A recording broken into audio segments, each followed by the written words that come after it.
Ayun na nga guys, no, habang namamasyal kami dito sa Sky Ranch, may nakita kami isang games na maraming tao at kaya naman naengganyo kami guys na maglaro.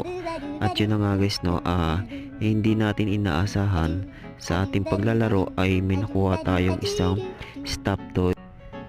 Ayun na nga guys, hindi ko alam ang tawag dito sa laro na to guys, pero ang pagkakaalam ko ring ball, yun, isushoot mo lang yung mga ring dun sa bote para majakpatan mo at makakuha ka ng prize na ibibigay nila sa'yo. Yun na nga guys, no, sa hindi ko inaasahan, nakapasok tayo ng isang ring ball dun sa isang bote, yun.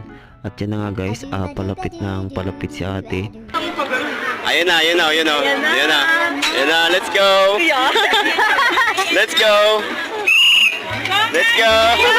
Yay!